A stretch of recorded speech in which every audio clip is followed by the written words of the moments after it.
Hello everyone, Thranxes here, and welcome back to Bio Inc. Redemption Episode 3, where we have two things that happened that have sort of pushed us in this direction.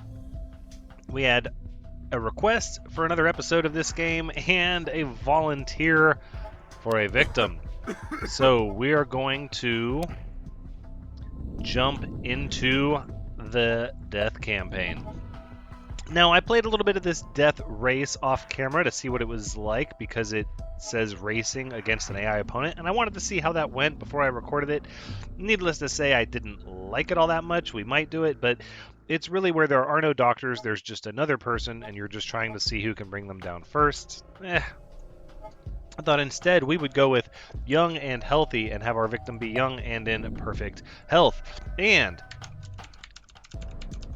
RJ Bennington has volunteered to be our victim today. I'm grateful that we had a volunteer, but I can't really be held responsible for what you contract, even though I will physically be responsible for it. That's besides the point. I wish you the best of luck. May your medical team perform at their very best. I think we're going to go with better resources, increases probability of getting higher value bio points. We'll take a look at some of these other things. Now I'm looking for something that uses all 3 points. Weight-related risk factors. Involving a risk factor will also deal small burst damage. Ooh. Poor treatments, sabotaged operations, long days, score boost. No, we're going to go with better resources, increases probability of getting higher value bio points. And it begins. RJ Bennington is young and in perfect health, and my objective is to terminate you. Well, ask and you shall receive. I think that will be the title of the episode, perhaps. So we're going to take it kind of slow at first. We're going to just, collect some viruses, some bio points. We're just going to kind of stock up, so to speak, on some of these negative things floating around your body. You are in perfect health. Look at that. No risk factors. 100% on everything. Very good. How rare is it that somebody is in perfect health? That seems like everyone has a little something going on, right? Isn't that life and nature? Oh, that's right.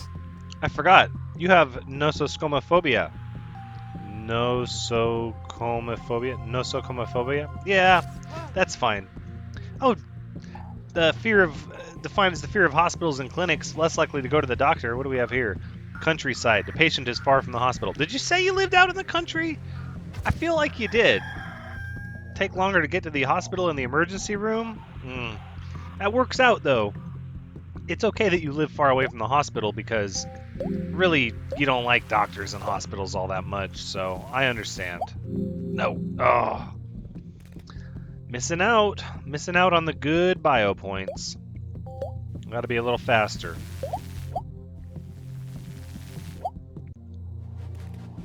I didn't look at this other one. Nosocomophobia stage 2. Oh, did you say you were terrified of hospitals and doctors? Right, yes, okay. That makes sense, You're just absolutely terrified. Now we are playing on a slightly higher difficulty. Not on the hardest difficulty, but, we're still playing on the 3 skull and crossbones difficulty, so. And you're young and in perfect health. I feel like I'm giving you a good head start, but we're also going to take a few liberties ourselves here. Workaholic. Oh no, you're healthy. You can't be a smoker. You don't have any fitness issues. Bad genes. Nobody can help bad genes. Malnutrition. Maybe you've been on one of those fad diets, you're not getting everything you need. Dehydration? Are you fasting? Because that'll do it. That's really not good. Not eating properly, dehydrated, not good things. I'm sure your fad diet didn't tell you to avoid water.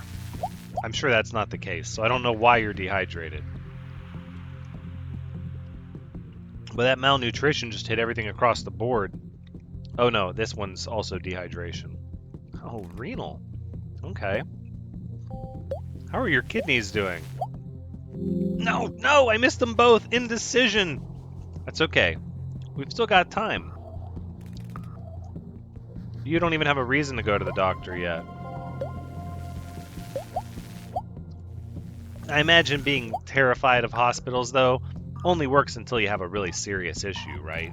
I mean, once you have a really serious issue, you kind of deal with it. You go, okay, well, I kind of have to go now. I don't have a choice. So maybe we can help you out with that. Let's take a look at what kind of serious issues we have. Kidney cysts?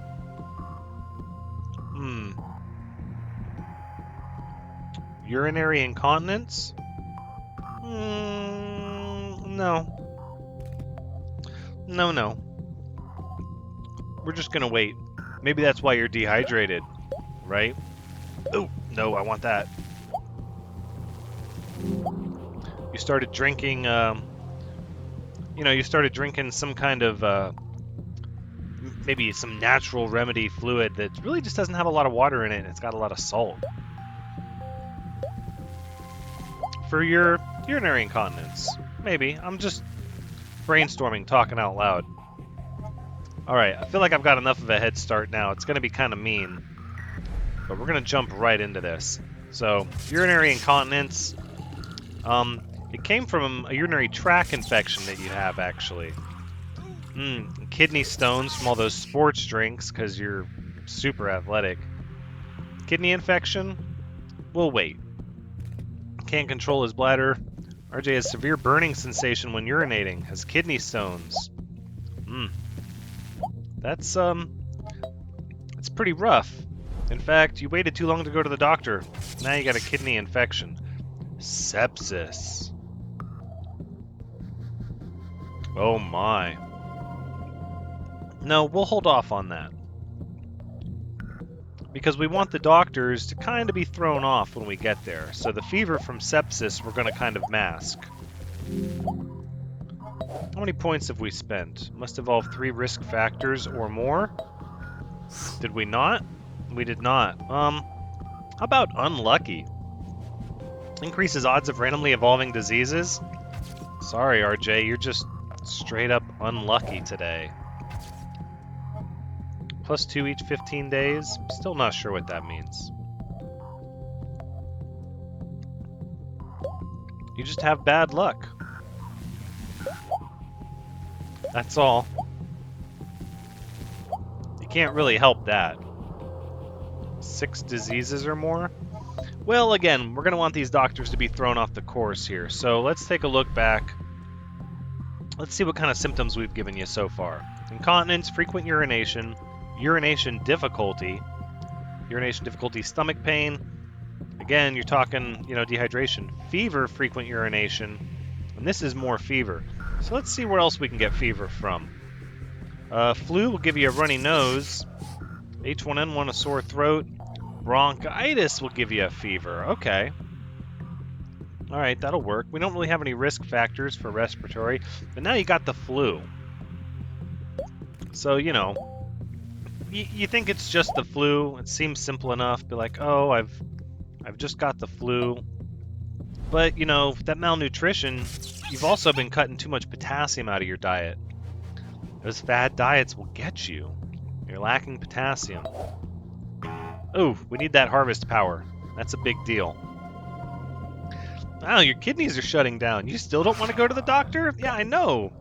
I mean, come on, at some point you're just going to have to make the decision to go, don't you think? Give me the harvest power. Ugh, too slow. Starting to get weak in the muscles. I know. Wow. Oh, symptoms are worsening. RJ Bennington is going to visit the doctor. The doctor will now investigate the symptoms and treat the illnesses. Recovery progress will start. Okay, well, let's see which direction the doctors go first. Let's throw them for a loop here. Let's go with... You want to go bronchitis? Rickets? I would like to go... Salmonella infection, diarrhea, and fever. We might go that road. Maybe.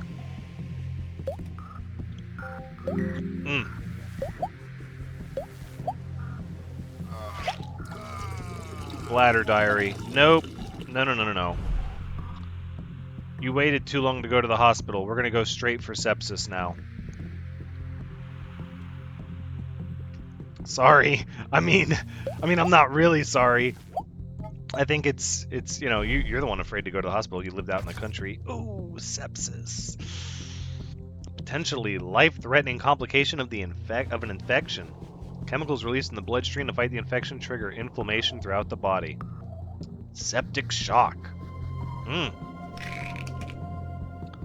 they're treating your urinary incontinence. Might be a little too late for your kidneys, though. I'm sorry to say. Might be.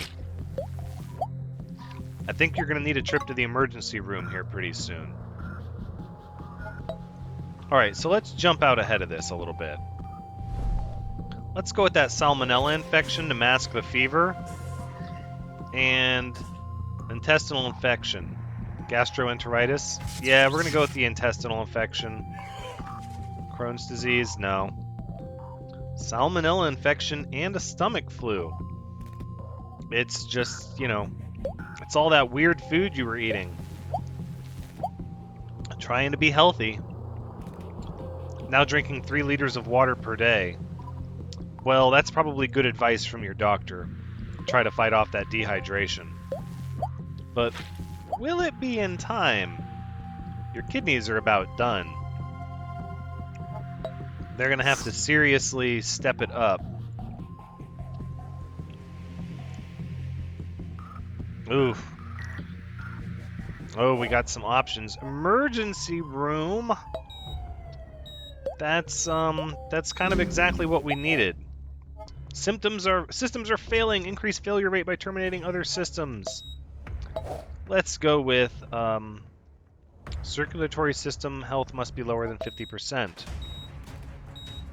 Okay, well then let's start on that. So now you've got high cholesterol and hypertension.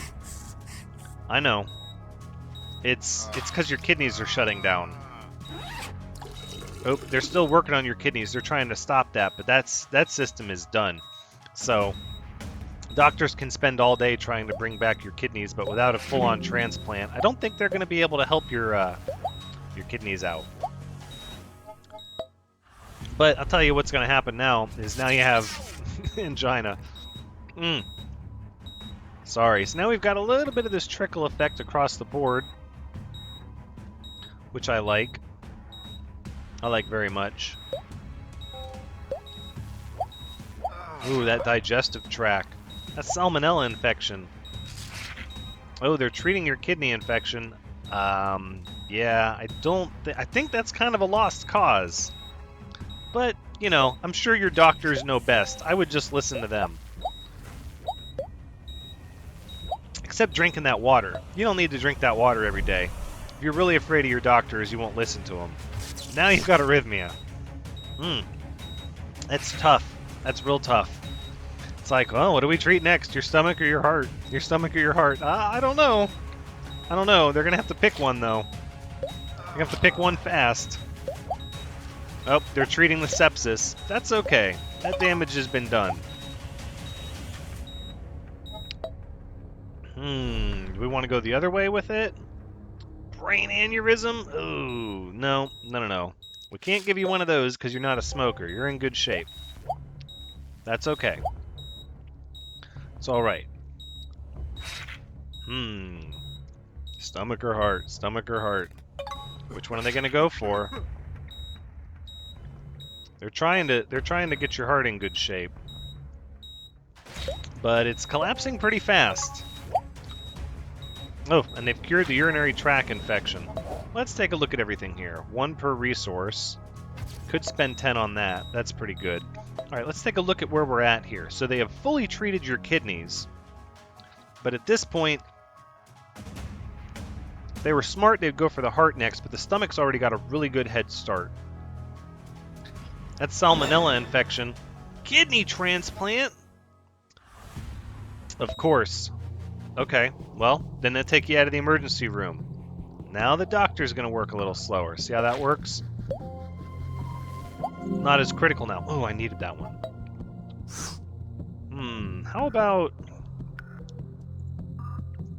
about now they transferred you to a different hospital, and these doctors are just way too busy. They really are. Oh, you have time to yawn? Oh. Okay. Noted. Oh, they're going to treat your high cholesterol. But is it in time? See, I don't know. It might not be in time. We'll see. Potassium deficiency. Okay, they're going to fix the potassium deficiency. But... Yeah, but you know what's coming from all the, from all this time in the hospital. Now you're having a heart attack. Sorry. That's the way that goes. I know. I know. And they brought the kidneys back up with the hydration and everything, so we're going to have to find more things that get us over to the kidneys being a problem. So let's take a look here. What can we do? Oh, potassium deficiency has been stopped. Muscular, ooh. Let's take a look at this digestive tract here. Type 1 diabetes? That's not good for the kidneys. Now you're a diabetic. It's this bad hospital food. Oh, they're running the infectious disease panel. Oh. That's okay. They're going to have a hard time keeping up with everything now. We're going to start seeing a cascade of problems. Those brand new kidneys you got? You were probably a little too high risk to receive the, renal system MRI. You were probably a little too high risk to get those kidneys in the first place. I mean, the doctor can be considering a heart transplant at this point, but they're too busy trying to treat everything else. In fact, we're going to go straight for gallstones, stapation cirrhosis. No, we're going to go with Crohn's disease. Sorry. It doesn't look good for you. It really doesn't. Because now you're behind on your work. You're behind on your work, so you're having to work from your hospital bed. It's causing you to have a lot of stress. In fact, you can't sleep anymore. Not without assistance. Oh, I'm enjoying this so much. No. See, it's a lot of problems to deal with right here. You can't blame your doctors. They're doing the best they can. Gastric bypass. Okay. All right. They're trying. They're pulling out all the stops. I'm sorry, though. You're not going to be able to get on the donor list for kidneys again. That's not going to happen. Maybe if you wouldn't be, spending all your time while you're awake in your hospital bed with your laptop trying to do work, then, maybe you wouldn't have chronic fatigue. Or it could be the meds. I mean, dementia, nah, that would be fun, but it doesn't really fit the mold of what we're trying to do here. But we can say, there was an outbreak of swine flu on the room across from you in the hospital, and they didn't quarantine very well. I mean, your doctors, they're super busy right now. And not with you. I mean, they've kind of written you off at this point. They're busy talking to the other doctors about other patients that they know they can save. Well, at least they treated your salmonella infection, right? I mean, at least you have that going for you. Bye, RJ. Let's see how we did. Maybe at least 3? Okay, so we didn't get 4, we got 3. Yay! Time of death. Autopsy report. Sepsis caused RJ Bennington's renal system to collapse first. Which then led to his circulatory system to collapse. Kidney transplantation was performed on RJ Bennington as on a last resort, but without success. Doesn't that just beat all? So that's where we're going to wrap things up. This has been Bio Inc. Redemption Episode 3. Thank you so much for joining me. I hope you had a good time watching, because as always, I've had a good time playing.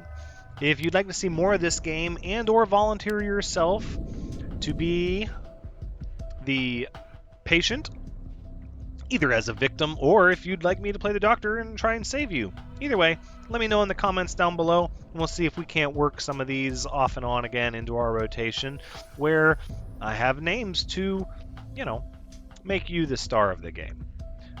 But until next time, take care.